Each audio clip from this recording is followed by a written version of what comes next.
오늘은 하나님의 자기 계시의 목적이라는 제목으로 함께 말씀을 나누고자 합니다.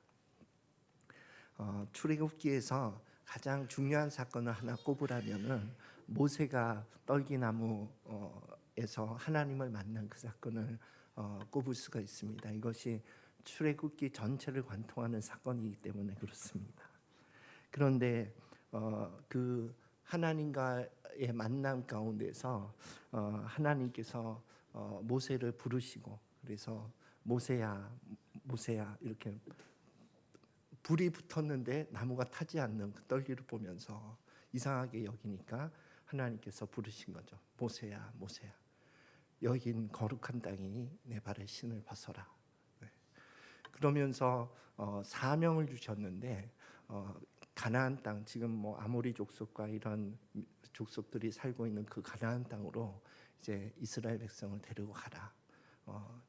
애굽에서의 그 고통의 기도들을 내가 들었다 하시면서, 그러면서 그 어떤 과정의 표징으로 이스라엘 백성이 이 호렙산, 그 떨기나무가 불붙었던 곳이 호렙산이었거든요. 그래서 호렙산에서 나를 예배하게 될 거다 하는 말씀을 주셨어요. 그랬더니 모세가, 아니 제가 누구이간데 이스라엘 백성을 데리고 나올 수 있겠습니까? 내가 만약 가서 하나님이 이스라엘 백성을 데리고 나오라 한들 그 이스라엘 백성이 분명히 물어볼 겁니다. 어느 신이 우리를 데리고 나가라고 했냐? 그랬을 때에 이 모세가 대답한 구절이, 그리고 모세에게 대답해 주신 구절이 이 구절인데 함께 읽어봅시다. 시작. 하나님이 모세에게 이르시되 나는 스스로 있는 자이니라. 또 이르시되 너는 이스라엘 자손에게 이같이 이르기를 스스로 있는 자가 나를 너희에게 보내셨다 하라. 이 스스로 있는 자, 이게 열쇠가 되는 그 어구인데, 그 스스로 있는 자를 그 히브리 원문에는 뭐 에흐예 아셰르 에흐예 이렇게 써 있어요. 뭐 히브리는 저도 못 씁니다. 그런데 이 원문을 제가 제시하는 것은 에흐예라고 하는 요 단어가 영어로 말하면 비동사인데 하야 동사예요. 하야 동사는 어떤 의미를 가지고 있냐면은 과거에도 있었고 현재도 있고 그리고 미래에도 있게 될 요 뜻을 함축하고 있는 단어거든요. 그래서 예를 들자면 해가 떴다 그러면 해가 어제도 떴고 이전에도 떴고 그리고 오늘도 해가 떴고 그리고 내일도 뜰 것이다 하는 의미를 해가 뜬다 하는 단어에 함축되어 있듯이 이 미동사 하야 동사는 그런 뜻을 가지고 있어요. 그래서 스스로 있는 자, 이 자존자라는 의미도 뭐 의역해서 해석할 수 있겠지만 과거에도 있었고 과거에도 있었다 하는 그 의미 가운데는 너의 조상의 하나님, 아브라함의 하나님, 이삭의 하나님, 야곱의 하나님, 그 과거의 그 하나님이 나다라는 거예요. 그리고 현재 지금 떨기나무에서 불 붙고 있는 현재 네가 보고 만나고 있는 그 하나님이 나다. 그리고 앞으로 나타나게 될, 앞으로 네가 경험하게 될, 존재할 나다. 그 의미를 가지고 있는 거예요. 그래서 이 스스로 있는 자라고 하는 이 하나님을 계시하면서 이름을 여호와, 그 하나님은 여호와인데 그 여호와라는 이름을 계시하면서 그 다음에 10가지 재앙으로 연결되는 거예요. 애굽에서의 그 10가지 재앙으로 연결되고 그 다음 또 시내산에서 율법을 수여하는 것으로 연결되고 그리고 성막 제도를 수여하는 것으로 연결되는 거거든요. 그래서 먼저 앞으로 나타나게 될 나다 하고 이어지는 그 10가지 사건의 의미를 또 살펴보자면 여호와, 너에게 알려준 그 여호와라는 이름을 가진 신은 다른 신은 허상이다. 유일한 참신은 여호와다 하는 것을 나타내는 사건들이에요.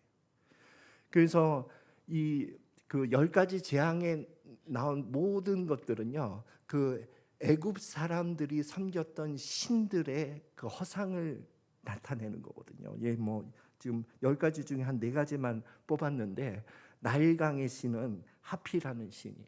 그래서 풍요를 보장해주고 그 이집트 애굽 사람들의 먹거리를 보장해주는 그런 신이라면, 또 파리가 막 들끓으면은 농사도 안 되고 뭐 그러니까 그것에서 보호해주는 신이 케풀이에요. 그런데 파리 재앙에서 케풀이 신이 허상인 것을 드러내주고, 그리고 우리가 잘 아는 태양신은 라라고 부르거든요. 그래서 태양의 흑암으로 이렇게 가려지는 그런 사건들이 또 있었고, 그 다음에 우리가 한번 좀 익숙한 이름 파라오가 장자의 죽음, 그것과 관련된 가정신이거든요. 우리 가정의 보호신, 수호신이 파라오였거든요. 그러니까 애굽 사람들이 자기를 지켜줄 수 있는 신들, 그 신들이 허상이라는 것을 10가지 재앙을 통해서 드러내 주신 거예요. 예. 그리고 너희가 의존하고 의지해야 될 참신은 여호와, 유일신 한 분밖에 없다. 이 메시지를 던져준 겁니다. 그렇게 나타나셨어요, 하나님이. 그리고 두 번째는 십계명과 율법을 이스라엘 백성에게 주신 거거든요. 그러면서 앞에 4계명은 다른 신과는 다른 나를 섬기는, 제일 기본이 되고 기준이 되는 것은 다른 신들을 섬기지 말라. 그리고 그 신들에게 절하지 말라.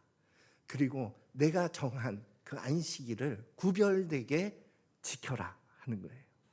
예. 그리고 뭐 망령 때 내 이름을 일컫지 말라, 이런 부분이 나는 다른 신들과 이렇게 섞여서 나를 섬기는 것을 싫어한다는 거예요. 그걸 분명하게 선포하신 거예요. 나는 유일하고 구별된 유일한 하나님이니 너희는 나를 그렇게 대우해라 하는 거죠. 그리고 5계명부터의 그 도덕법은, 그 도덕법으로부터 여러 율법의 규례들이 이제 가지처럼 뻗쳐 나오는데, 그것은 그 당시에는 사실 약육 강식의 시대였거든요. 강자가 모든 것을 독식하는 시대예요. 오늘날도 뭐 그런 성격이 있지만 우리의 삶 가운데는, 그러나 그 율법의 기본적인 어떤 정신은 약자를 보호해주고 약자의 권리를 보호해주고자 하는 목적이 있는 거예요. 그래서 뭐 도둑질하지 말라, 뭐 거짓말하지 말라, 뭐 이런 여러 도덕법의 정신은 이웃을 내 몸과 같이 사랑하는데, 특별히 약자에 대해서 너희가 보호하고자 하는 마음을 품으라는 거예요. 그게 다른 이방과는 다른 구별된 법이라는 거죠. 자, 그다음 세 번째는 성막제도인데, 성막제도는요, 이 이스라엘 백성의 삶의 중심이 성막 제사 제도였어요. 예, 그것은 광야에서부터 시작해서 이제 잠깐 뭐 사사 시대나 이쪽에서 잠깐 허물어졌었지만 성막 제사 제도가, 그러나 다시 통일 왕국 시대, 분열 왕국 시대를 거치면서는 이 성전 중심의 제사 제도가 이 이스라엘 백성의 삶의 중심이었거든요. 그러니까 그것은 이 제사 제도를 통해서 우리가 지은 혹은 우리의 죄성, 이것을 발견할 때마다 그 대속의 양을 가지고 제사를 하면 하나님은 용서하신다 하는 메시지. 그러니까 늘 우리의 부족함과 연약함과 죄는 이 제사 제도를 통해서 하나님 앞에서 용서된다 하는 메시지를 담고 있어요. 그리고 이 지성소에는 그 광야에서의 성막 안에서는 낮에는 구름 기둥, 밤에는 불 기둥이었거든요.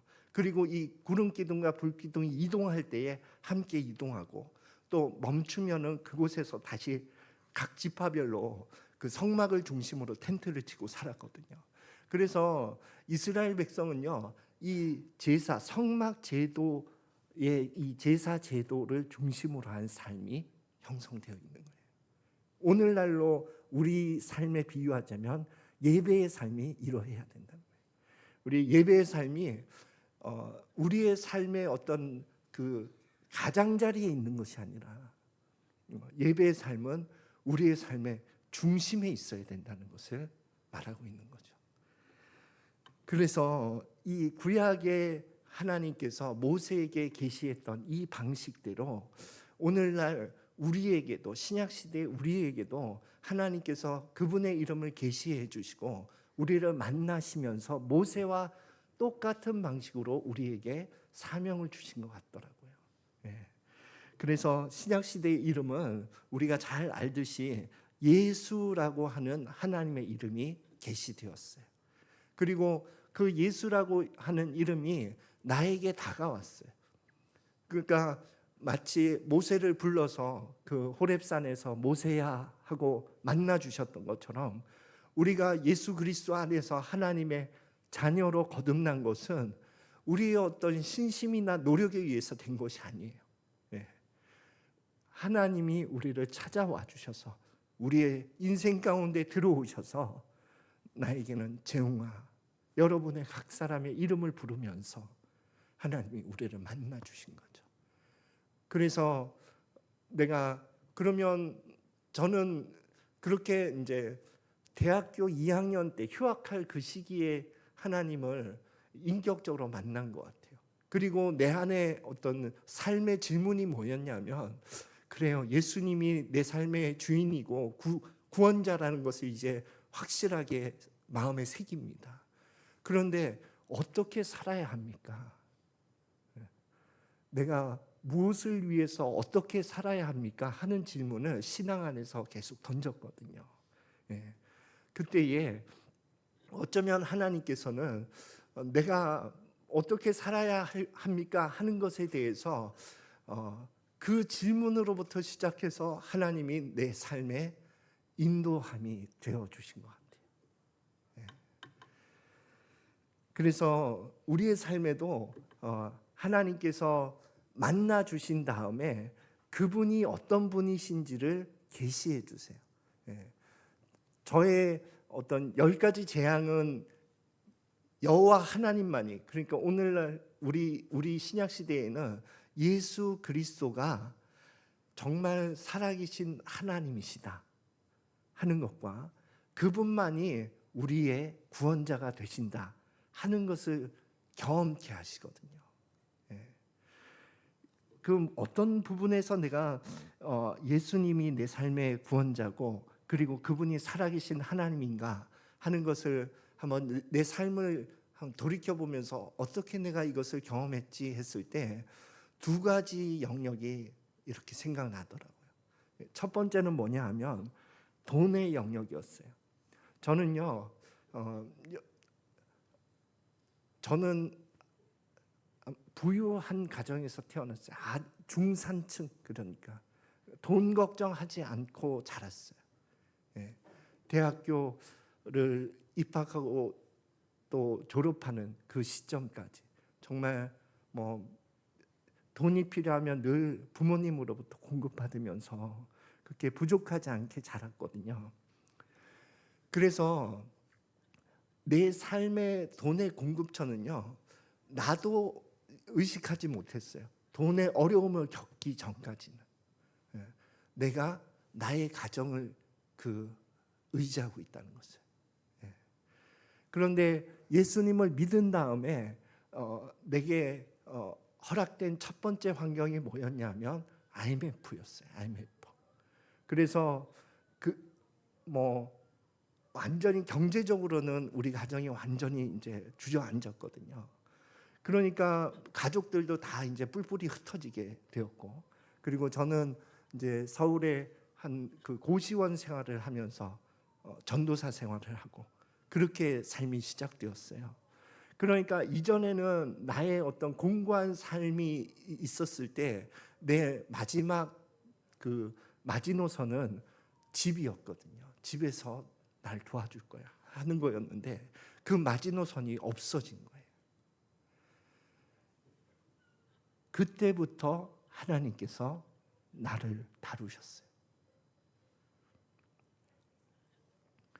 그래서 그 당시에는 제가 선교회 활동도 하고 있었는데, 선교에서 해외 선교 간다고 팀을 모집하고, 그럼 또 그때는 또 대학부 리더고 그러니까 또 신청 안 할 수도 없어. 신청을 하려고 그러면 돈이 없어. 그래서 그럼 기도하는 거죠. 기도하고 어떤 때는 채워지지 않은 채로 그냥 가기도 하고. 그러면서 그 한 20대 그 중후반 그 시기가 온전히 하나님께서 나에게 돈을 공급하시는 분이시다. 살아있다 나는. 너의 삶을 내가 돌보고 있다 하는 것을 경험했던 시기 같아요. 그리고 이제 두 번째, 그러니까 하나님이 하나님이다 하는 것을 내가 예수 그리스도께서 나를 만난 이후부터 내 삶 가운데 계속 계시하시는 거예요. 그리고 또 한 영역은 공동체였어요. 내가 속해 있는 그 공동체, 그 교회 공동체. 저는 그 공동체에서 정말 평생 신앙생활 할 거라고 생각했어요. 왜냐하면 거기에서 예수님을 만났고 또 사역자로 결단도 하게 되었고 하니까.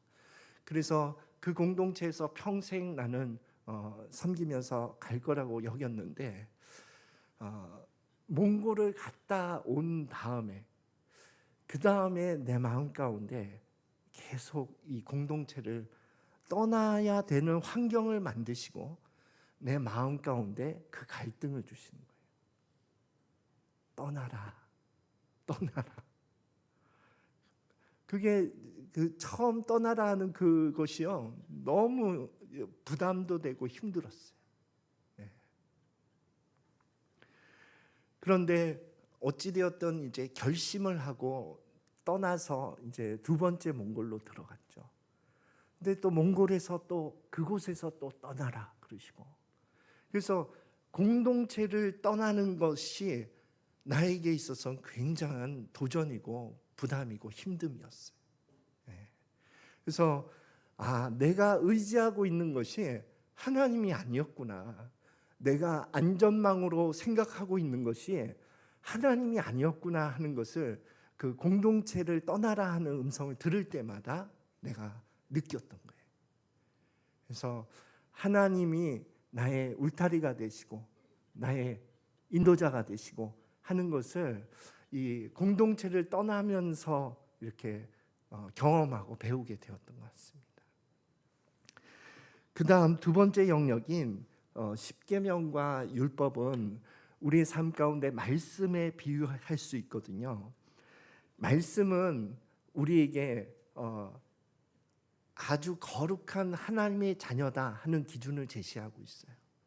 그래서 그 말씀대로 살려고 애써 보았다면 그것이 얼마나 높은 기준인지 우리가 알 수 있어요. 그래서 나는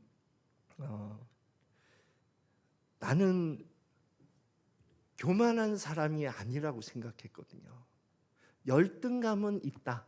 그렇지만 교만한 사람은 아니라고 생각했어요. 그런데 어느 시기에 하나님의 말씀이 이것과 관련된 사건과 함께 내 삶에 찾아오는 거예요. 그러니까 이 십계명과 율법이라고 하는 것은 우리의 삶의 모습 혹은 우리의 현재 존재의 그 모습을 여실히 드러내주는 역할을 하는 것 같아요. 그래서 오늘도 이제 오늘 주일 말씀을 듣고 우리 청년들과 함께 겸손에 대해서 얘기를 나눴거든요. 겸손도 저는 제가 뭐 이렇게 낮은 자세의 마음을 갖는 것이 겸손이라고 생각했어요. 근데 오늘 이렇게 함께 나누면서 또 깨닫게 된 것은 무엇이냐 하면 예수님의 그 겸손, 그 겸손으로 인해서 평화를 이루신 그 겸손은 그분이 자신이 누구인지 명확하게 정의하고 있기 때문에 가능한 거였다는 거예요. 그래서 그분은 군마를 타든 나귀 새끼를 타든 그분은 자신이 가지고 있는 하나님의 아들이라는 정체성이 흔들리지 않으셨어요. 그런데 나는 내가 가지고 있는 것, 내가 할 수 있는 것, 이런 것에 의해서 나를 정의하고 있더라고요. 그래서 내가 말씀을 잘 전하면 좋은 목사인 것 같고, 또 어떤 날 말씀을 막 죽쓰면 나 같은 게 무슨 목사야, 이런 마음을 갖고, 내가 하는 사역이 잘 되면 내가 좋은 목사인 것 같고, 사역이 잘 안 되면 나 같은 게 무슨, 이런 정체성을 가지고 있다는 것은 내가 주님 앞에서 나를 제대로 정의하고 있지 못한 거죠. 우리는 하나님이 나를 어떻게 보시느냐로 나를 정의해야 돼요. 그것에서 흔들리지 않고 걸어갈 수 있는 것이 겸손할 수 있는 뿌리가 되는 것 같아요. 그래서 하나님의 말씀은 이 십계명과 율법과 같이 우리 자신의 존재를 규명해 줍니다. 그리고 우리 자신이 어떠한 상태인지를 밝히 보여줍니다. 세 번째, 성막 제사는요, 우리의 삶이 아까 얘기했듯이 삶의 가장자리에 예배가 있어서는 안 돼요. 그것은 하나님께서 우리를 부르신 목적에서 벗어난 삶이에요. 우리의 삶은 예배가 중심에 있어야 돼요. 예배가 중심에 있다는 것은 무엇을 의미하냐 하면은 우리가 늘 넘어지더라도, 말씀에 비추었을 때 우리가 한없이 초라하고 연약할지라도, 그리고 우리가 수없이 반복해서 넘어지는 그 죄의 영역이 있잖아요. 그래서 나 같은 게 무슨 구원받은 자냐 하는 그 흔들림이 있을 그때에도 여전히 우리가 하나님 앞에 나갈 수 있는 것은 예수 그리스도의 대속의 보혈 때문이에요. 그것이 예배의 중심이 되어야 돼요. 우리 삶의 중심이 되어야 돼요. 그래서 우리가 또 넘어지더라도 하나님께 또 나아가야 해요. 나아가지 않고 자력으로 어떻게 살 수 있습니까? 자력으로 살 수 있다는 그 생각이 빗나간 생각이에요. 우리가 하나님과 연합하여서 살지 않고는 이 세상을 신앙으로 살아갈 수 없습니다. 그러니 하나님과 연합해서 살기 위해서는 나의 정죄감을 또 보혈로 덮고 그분 앞에 나아가는 거예요. 그래서 하나님은 항상 우리를 용서하신다 하는 믿음을 가지고 사는 것이 예배의 중심을 가지고 사는 것이 되는 것입니다. 그리고 하나님은 우리 안에 거하시면서 우리의 삶을 인도하고 계세요. 제가 자녀에게 가지고 있는 하나의 믿음이 있는데, 그것은 첫째든 둘째든 내 마음에 들지 않을 때가 너무 많아요. 여기 첫째 둘째 다 있어가지고 제가 걱정이 될 때가 많아요. 어떻게 살아갈 수 있을까 하는 그런 걱정이 될 때가 많아요. 그러나 다시 내가 믿음으로 이 아이들을 바라보며 다잡는 것은 나와 함께 하신 그 하나님이 아이들과도 함께 하시니 그분이 저 아이들의 인생을 인도하실 거다. 그것이 나의 믿음이에요. 이와 같이 예배를 중심으로 산다는 것은 하나님께 나를 맡겨드리고 그분이 이끄시는 대로 함께 걸어가는 겁니다. 그리고 또 넘어질지라도 그분은 나를 용납해 주신다 하는 보혈의 대속의 은혜를 다시 붙들고 일어서는 거예요. 구약의 모세에게 나타나셔서 하나님, 내가 이스라엘 백성에게 가서 당신을 누구라고 소개해야 합니까? 했을 때에 그 하나님이 나는 과거에도 있었고 지금도 있고 그리고 앞으로도 너희 삶 가운데 나타나게 될 그 하나님이란다. 그렇게 대답해 주셨던 그 하나님이 오늘날 우리에게도 동일하게 말씀하고 계세요.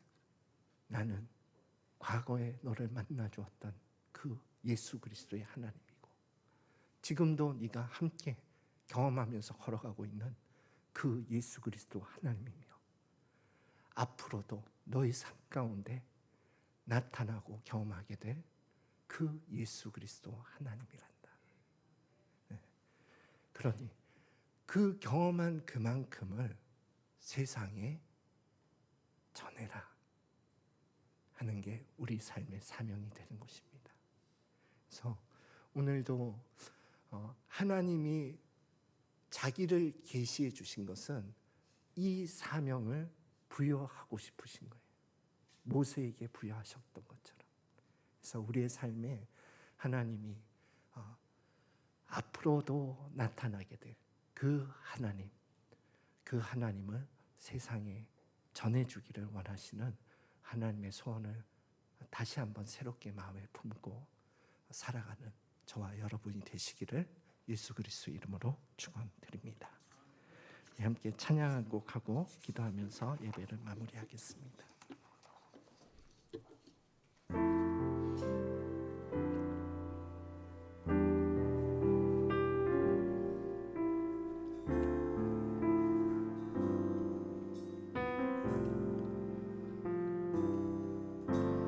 내 안에 가장 귀한 것 예수를 알미라. 그 은보다 더 귀한 것 예수를 알미. 세상 지식보다 귀한 것 세상 지식보다 귀한 것 예수를 알미라. 내 안에 가장 귀한 것 예수를 알미라. 예수의 이름은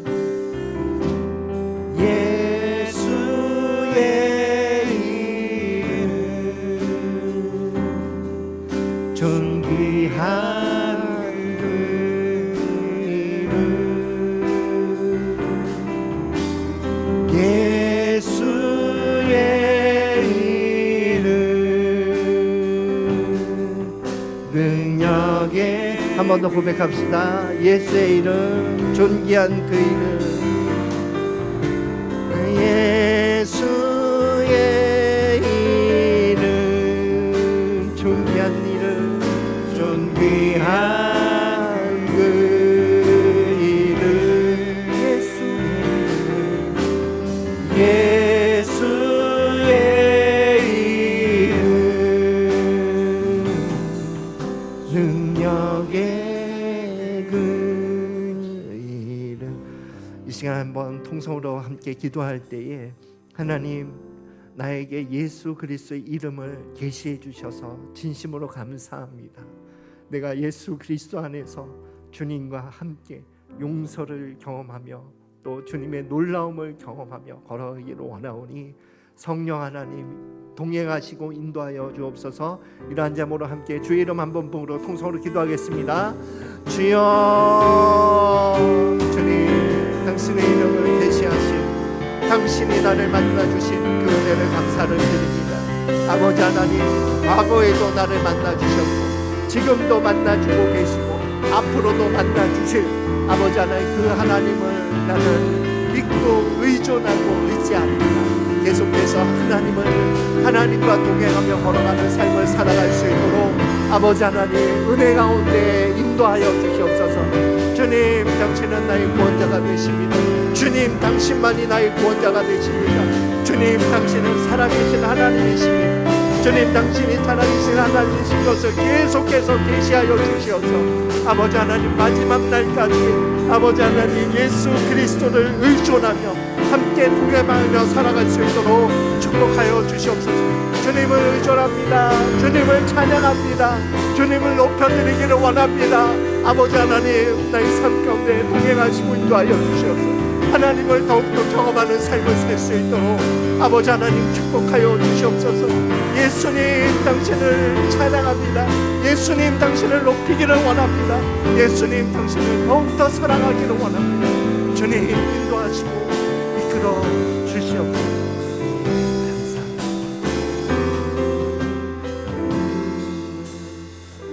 하나님 아버지,